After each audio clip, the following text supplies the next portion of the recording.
आज हम पढ़ने वाले हैं battery manufacturing drive under ACC PLI scheme.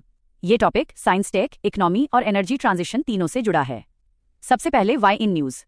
हाल की एक रिपोर्ट में बताया गया है कि भारत की एसीसी पीएलआई स्कीम के इंप्लीमेंटेशन में कई चैलेंजेस सामने आ रहे हैं। सरकार के बड़े टारगेट होने के बावजूद ईवी बैटरी मैन्युफैक्चरिंग की प्रोग्रेस स्लो है। अब प्रीलिम्स के लिए सबसे जरूरी एसीसी का मतलब एसीसी यानी एडवांस्ड केमिस्ट्री सेल। ये मुख्य रूप से लिथियम आयन बैटरी सेल्स को रेफर करता है, जिनका उपयोग इलेक्ट्रिक व्हीकल्स और ग्रिड स्केल एनर्जी स्टोरेज में होता है।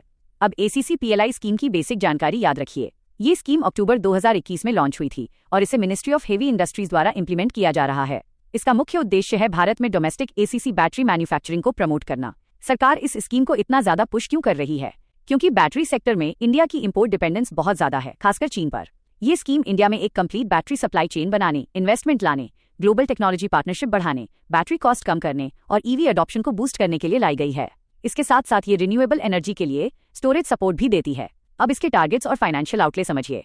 स्कीम का टारगेट है 2026 तक 50 गीगावाट आवर यानी 50 GWH मैन्युफैक्चरिंग कैपेसिटी बनाना। इसके लिए सरकार ने कुल 18,100 करोड़ रुपए का आउटले रखा है। अब इंसेंटिव स्ट्रक्चर। इसमें इंसेंटिव लगभग 2,000 रुपए प्रति किलोवाट आवर सेल्स तक दिया जा सकता है। कंपनियों को कम से कम 1,100 करोड़ रुपए का इन्वेस्टमेंट करना जरूरी है। साथ ही डोमेस्टिक वैल्यू एडिशन यानी डीवीए की कंडीशन है 2 साल में 25% और 5 साल में 60%। अब रिपोर्ट के अनुसार अक्टूबर 2025 तक की स्थिति देखिए।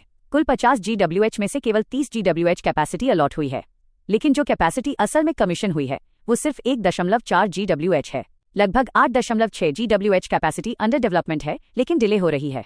सबसे शॉकिंग पॉइंट ये है कि अभी तक इंसेंटिव डिसबर्समेंट 0 है, जबकि लगभग 2,900 करोड़ रुपए का टारगेट था। जॉब्स क्रिएशन भी बहुत कम हुआ है, केवल 1118 जॉब्स बनी हैं, जबकि प्रोजेक्टेड जॉब्स 1.03 मिलियन थी। इसका एक बड़ा कारण ये भी बताया गया है कि ईवी डिमांड का ग्रोथ रेट प्रोजेक्शन से कम रहा, इसलिए इंडस्ट्री ने इन्वेस्टमेंट स्लो कर दिया। ये स्कीम पीएलआई कॉन्सेप्ट से जुड़ी है। पीएलआई यानी प्रोडक्शन लिंक्ड इंसेंटिव मार्च 2020 में लॉन्च हुआ था। इसका उद्देश्य है डोमेस्टिक मैन्युफैक्चरिंग बढ़ाना, इंपोर्ट कम करना और जॉब्स क्रिएट करना। इसमें इंसेंटिव इंक्रीमेंटल सेल्स पर दिया जाता है, आमतौर पर 5 साल तक। ये 14 सेक्टर्स को कवर करता है, जिसमें एसीसी बैटरी भी शामिल है। ईवी इकोसिस्टम में बैटरी सबसे कॉस्टली कंपोनेंट है।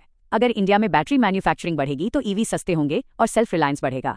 साथ ही ACC batteries solar wind integration, grid stability और पीक लोड मैनेजमेंट में भी मदद करेंगी। लेकिन चैलेंजेस भी हैं, जैसे slow EV demand, plant commissioning में देरी, टेक्नोलॉजी डिपेंडेंस और raw material cost. Lithium, cobalt और निकल जैसे मेटल्स इंडिया में कम है और इंपोर्ट डिपेंडेंट सप्लाई रिस्क बढ़ाती है। इसीलिए बैटरी रिसाइकलिंग और सर्कुलर इकोनॉमी बहुत जरूरी है, ताकि लिथियम, कोबाल्ट और निकल रिकवर हो सके और टॉक्सिक वेस्ट मैनेजमेंट भी बेहतर हो। Conclusion, ACC PLI scheme India के ईवी और एनर्जी स्टोरेज फ्यूचर की बैकबोन है, लेकिन स्लो कैपेसिटी क्रिएशन, कमजोर डिमांड और रॉ मटेरियल डिपेंडेंस दिखाते हैं कि फास्ट एग्जीक्यूशन और रिसाइकलिंग बेस्ड सर्कुलर सप्लाई